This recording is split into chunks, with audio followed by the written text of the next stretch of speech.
adopted the practice of just sitting on that recommendation and only selectively appointing those who they feel will be convenient to the government. They don't appoint independent judges. They just sit on that recommendation. When some Chief Justice prods the government and says that you have not responded, then sometimes this government responds by saying that we object to so-and-so because of this reason.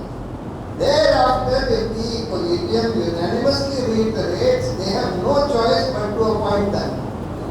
I have seen personally dozens of cases where the collegium of senior judges of the Supreme Court have unanimously reiterated that recommendation, and yet that judge has not been appointed, notification has not been issued. So in this way, they are preventing the appointment of independent judges and only allowing the appointment of judges who they feel will be convenient to the government.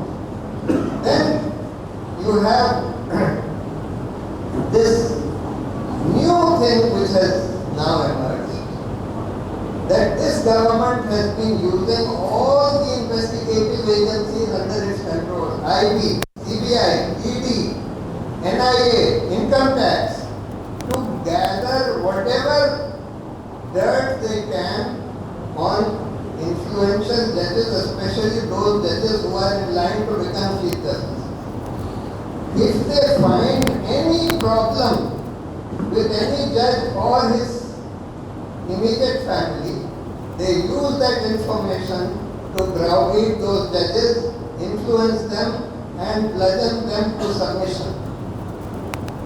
This is a new method or new tactic which this government has adopted. And if that judge happens to be the Chief Justice of India, then half the judiciary comes under their control. So this is how they have brought the judiciary under their control, or substantial sections, not the whole judiciary, but substantial sections of the judiciary.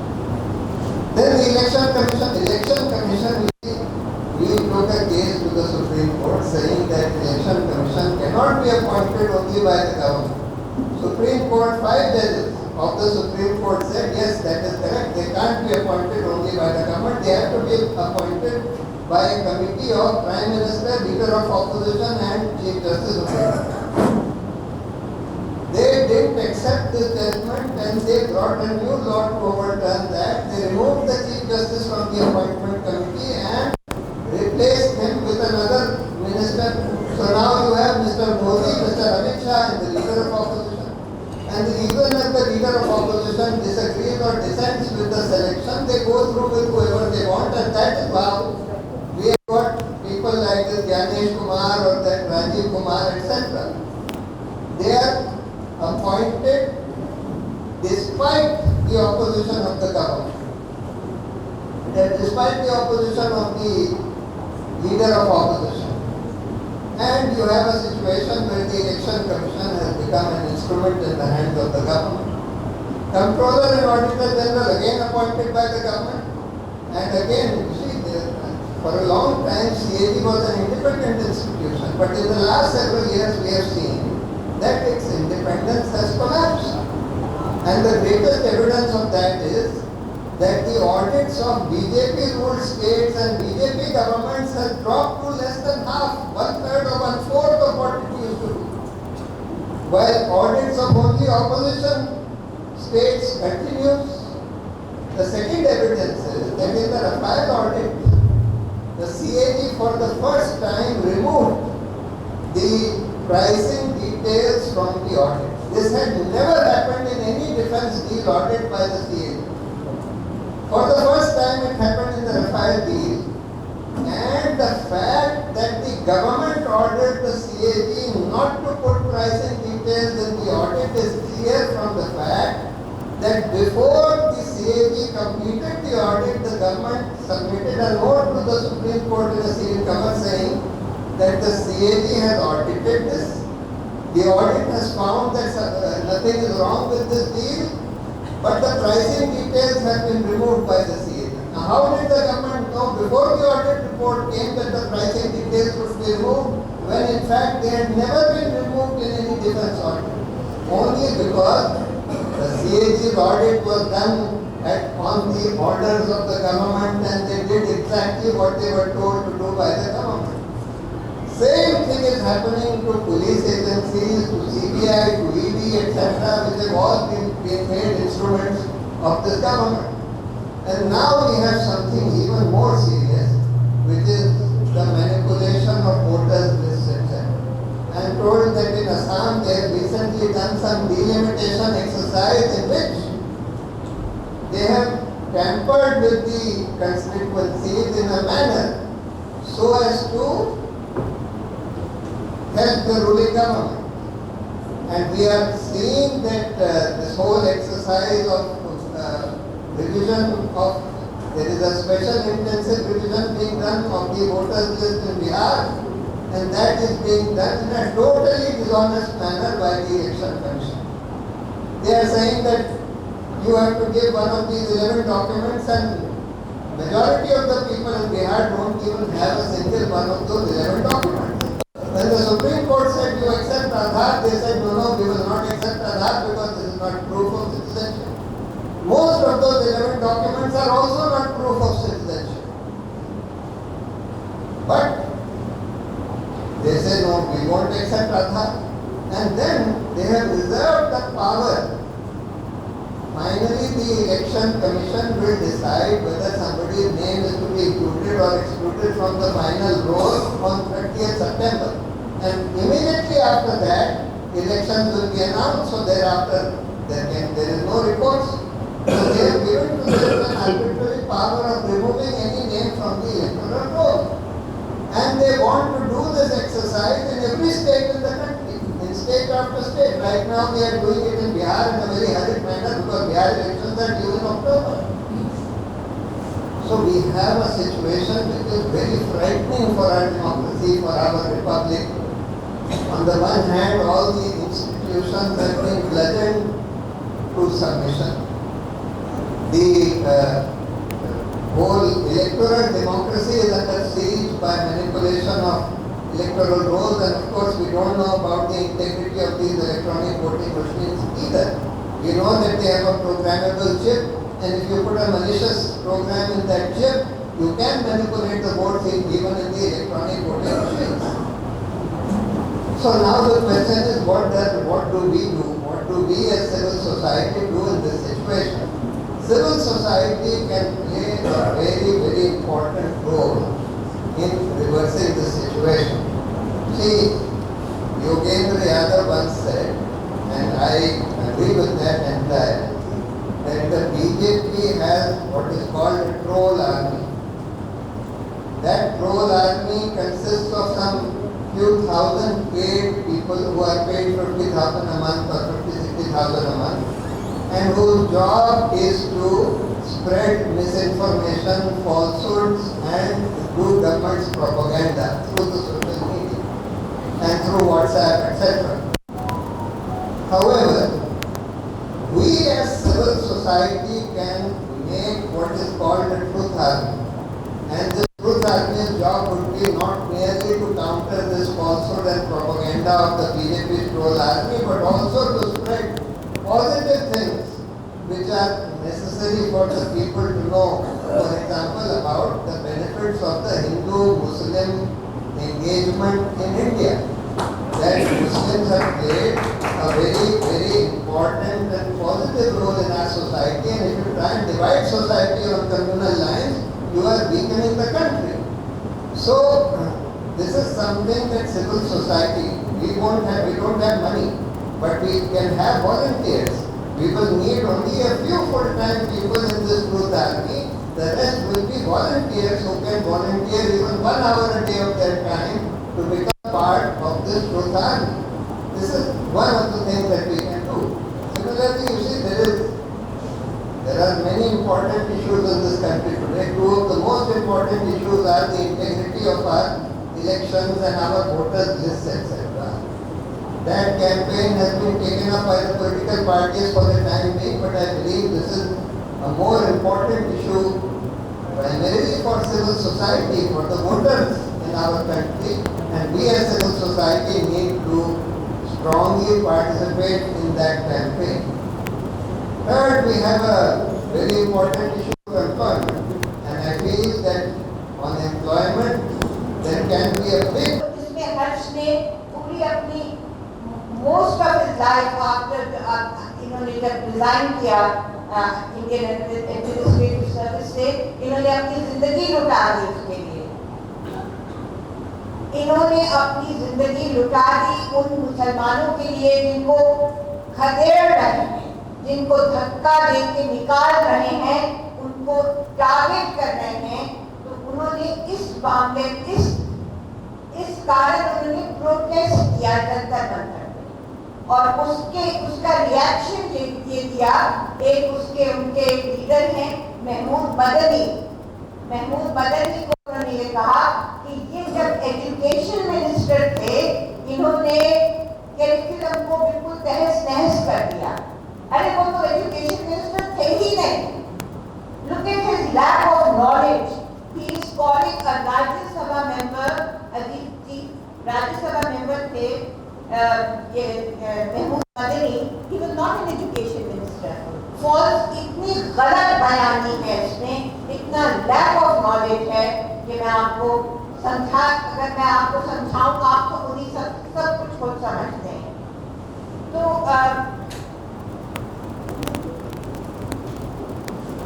जब मैं आसाम में मैंने tour किया, women's commission में भी, national commission for women में भी और प्लानिंग कमीशन में भी 10 साल, और मुझे सिर्फ I only wanted to find out the ground realities, क्योंकि मेरे लिए सारा मुल्क एक ही था, सारे मजहब एक ही थे।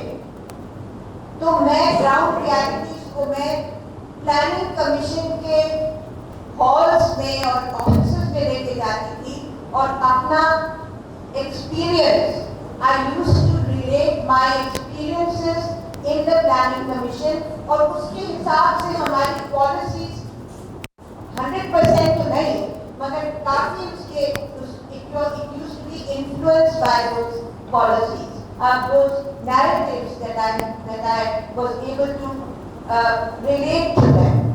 And there was, देखिए, अगर एक 10 लोगों का कमिटी हो, 10 लोगों का प्लानिंग कमीशन था, उसमें कुछ लोग हमारी तरफ आ जाते, फिर हम जमीन से जुड़ जाते, फिर हम जमीनी सच्चाइयों से जुड़ के, और हम सोचते थे कि हम which way shall we go, and then the important thing was the Muslim community. अगर हम बार-बार minority कहें, but actually the Muslims are now being universally, इतना universal targeting है, नफरत है मुसलमानों से, और मुझे लगता है कि मोहब्बत थी मुसलमानों में और हिंदुओं में और सिखों में और क्रिश्चियन में, एक मोहब्बत थी, एक रिश्ता था, उस रिश्ते को तोड़ने की कोशिश की जा रही है। हम उसको कैसे तोड़ने दे सकते हैं? अभी प्रशांत भूषण ने कहा कि जैसे ड्रोन आर्मी थी वैसे, sorry talking to you George, जैसे ड्रोन आर्मी थी वैसे ट्रूथ आर्मी होनी चाहिए, सच्चाई की फौज बननी चाहिए, सच्चाई का बहुत बड़ा एक क्राई होनी चाहिए, पूरे मुल्क में एक सच्चाई की फौज बननी चाहिए। जब मैं आती थी आसाम में, तो मुझे ये लगता था कि सारा पूरा जो इनफॉर्मल लेबर था, महिलाएं विलेजेस से आती थी, एक वर्ड मियाँ था, सब मियाँ यूज करते थे। अब मियाँ का मतलब ही कुछ और हो गया, कविताएं होती थी मियाँ के बारे में, अब मियाँ का मतलब कुछ और हो गया है। तो मैं ये कहना चाहती हूँ कि जैसे खिलौंजिया इंडिजिनस पीपल्स, खिलौंजिया indigenous people, and the whole idea is to safeguard खिलौंजिया against outsiders, बाहर के लोगों से खिलौंजिया को प्रोटेक्ट करें। I mean, this kind of narrative is to create fissures in the society. create cleavages in the society. We are not going to let that happen. I am not going to talk to you for a very long time. I just want to say on Paresh ने request किया है कि मैं एक छोटी सी कविता से अपने remarks and करूं, तो मैं ये उससे पहले मैं ये कहना चाहती हूँ कि हर्ष मंदर ने अपनी जिंदगी दांव पे लगा दी। हर्ष मंदर का नाम जगह जगह लिया जाता है because they are targeting Harsh Mandan. They are targeting him because he speaks up and frankly and honestly for the Muslim community. I as a Muslim never make any difference between Muslim, Hindu, Christian, Sikh, not at all. But I am becoming, मैं इसमें इतनी conscious होती जा रही हूँ और मैं एक मुसलमान एरिया में रहती हूँ, कॉन्सेंट्रेटेड मुसलमान एरिया में दिल्ली में इतनी कॉन्शियस होती जा रही हूँ कि अब मुझे यहाँ आके आसाम आके मुझे सांस लेने का अवसर मिल रहा है। मगर आप लोग ये अपनी गंगा जमनी तहजीब बना के रखिएगा, आप इसको टूटने न दीजिएगा। 1874, अब मैं एंड कर रही हूँ। 1874, I am specially referring to Manodma. 1874 में मेरे परदादा, great grandfather was a Maulana. He was a Maulana who stood for women's rights. He was a Maulana who stood for reform in Islam. Who takes up causes that very few people will. Otherwise, very handsome fellow. He and I used to sit in the Rajya Sabha. Both of us are total misfits. Total misfits. Politics is what shows. अरे गलत politics हमसे बनेगा। मैंने 3 साल के लिए MP बना, बन के देखा दाएं तरफ चारों तरफ जो बैठे हैं, जिंदगी में नौकरी नहीं चाहिए के पास बैठ के खुदा मुझे माफ कर दो, मैं मुझसे एमपी पॉलिटिक्स नहीं बनेगा। ना आपको 2-4 बात करूँ। Number 1 is I was wondering कि कहीं से शुरू किया। आज 11 साल हो गया एक महान पुरुष हमारे देश में आ गए। उनकी इतिहास छोड़िए, गुजरात सब छोड़िए, गुजरात में तो उन्होंने पूर्ण भूमि बना दिया, 1200 मुसलमान चले गए, बदनसीब थी कि 2400 खत्म करना था टारगेट से, लेकिन जो भी अब ये आने के बाद 11 साल में what are the economic statistics? मुझे GDP मत देखा। I was in the IAS for 40 years. तो उर्दू बनाने के लिए लिमिट है। I know what is GDP and what is this ये कॉस्मेटिक फिगर क्या होता है। कॉस्मेटिक फिगर हम अगर हटाए तो सच क्या है? सच आजकल कौन से पूछते हैं? सरकार से तो कभी सच नहीं पूछते। ये लोग सच बोलना बंद कर दिया 10-12 साल पहले। तो मैंने AI से पूछा, आर्टिफिशियल इंटेलिजेंस से पूछा, and this is the reply that AI has given. So kindly listen to the reply that AI has given. AI says that in 2014, let's say, the wealth of Mr. Mukesh Ambani उनसे पहले भी बात सबको भी मतलब लगा के कर्नाटक कर दिया ऐसे नहीं कि उसी को से शुरू। मुकेश अंबानी वो ऑलरेडी ग्रेजुएट, तो Mukesh Ambani his wealth was 1.13 lakh crore. What is 1.13 lakh? 1.13 lakh crore normally is the budget of Assam. आप लोग का 1 साल का बजट पे जितना पैसा खर्च होता, ब्रिज बनाओ, रास्ता बनाओ, सड़क करो, ये करो, पाइपलाइन लाओ, कुल मिला के 1 लाख इतना अमीर। और अभी 10 साल 11 साल देने पाए, 10 साल के दाम में 10 साल में इसका हिसाब हो गया 10 लाख करोड़, 10,000 7 बंदा 11,000 अपने। तो ये तो अपने दम से ही होते ना। आप ही लोग फालतू हैं, कम लोग नहीं ना, हम लोग फालतू हैं, हमसे नहीं बनता, बोलते कि हम आपने ताकत से बन गया। तो जो भी हो, and what is the percentage of increase? तो AI is saying, sir, it is 542% increase. I am repeating, 542% increase. अब आप एक मिनट के लिए आंख बंद करके सोचिए कि आप 14 साल में कहाँ थे और आपने कितने % इंक्रीज हुआ? किसके लिए आपकी सरकार काम करती? और सरकार को दलाल होती इधर उधर, एक बार इस पार्टी पर उस पार्टी, एक बार इस मर्डर केस में, एक बार उस मर्डर केस में, एक बार खान बाजार में, एक बार उधर में, एंटी बाजार में, फिर केस प्रेस करके कहाँ तक पहुंच जाते हैं। ठीक है? नहीं भाई, इसका नाम नहीं है, मैं कभी मान लिया लोगों से झगड़ा नहीं। अरे आया जाए, आपको याद है 2014 में जब मोदी जी आए थे, एक तो 2 लाख थे, वापस में गाड़ी रखते थे, हाफ कोट पहनते थे। आजकल जैसा टीम ड्रेस एवरी डे वैसा नहीं, 3 days every day. Why did they say Air India, Jet, why they Adani's planes? That picture is still there. मैं ब्यूरोक्रेट था, मैंने देखा जब अडानी प्लेन उतर रहे हैं तो मेरे पास मैसेज क्या है, टप टप करके मैसेज क्या है, बेटा ये चीज है, उसको रगड़ो मत, वो जो मांगता दे दो। ये अडानी कैसा अडानी है? ये अडानी उसके बाद 43,000 करोड़ का वेल्थ, वो धन 43,000 करोड़। नमस्ते, सलाम अलैकुम,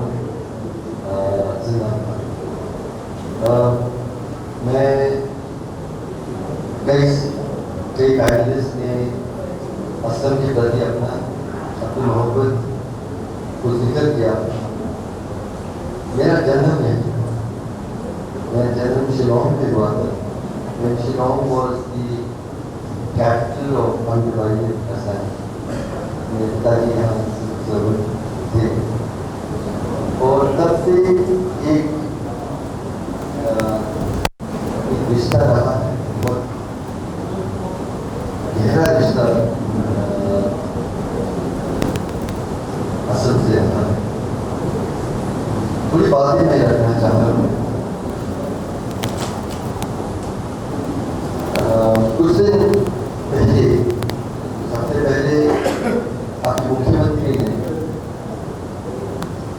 असेंबली में कहा कि हर्षमंदर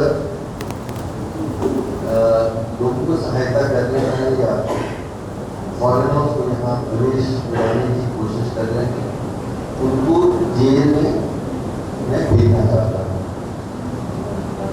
फिर 3-4 बार और बोले, नॉर्मली मैं इस तरह की चीज़ों का जवाब नहीं देता हूँ, पर मुझे लगा कि ज़रूरी है। तो मैंने एक ट्विटर पे कहा कि अगर उन लोगों की सहायता करना जो पीड़ित हैं, जिनके साथ अन्याय हो रहा है, वो अगर अपराध है तो मैं उस अपराध को मानता हूँ, मैं आपको कहता हूँ जरूर मुझे जेल में डालें। और मैं एक बार यहाँ खड़े होकर भी यही बात कह रहा हूँ, मैं देखता हूँ कैमरा से। असम की कुछ बातें, कुछ यादें पिछले 15 सालों का मैं आपसे शेयर करना चाहता हूँ। जैसे बैठा था तो आपकी बात अचानक हम यहाँ नहीं पहुँचे।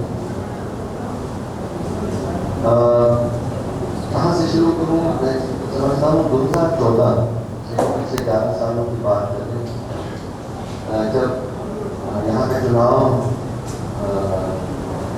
जनरल इलेक्शन की बात हुई थी, तो नरेंद्र मोदी जी तब तक प्रधानमंत्री नहीं थे, तो यहाँ भाषण दी कि मैं सारे बांग्लादेशियों को मैं आओ और कहाँ पहुँचा दूँगा। और कुछ दिनों बाद बारात जिले के एक बहुत अनगुनी गाँव में एक मैसेकर हुआ, हम भूल जाते हैं। लगभग 50 लोगों की हत्या गोली मार के ज्यादातर बच्चे और महिलाएं हैं। उन्होंने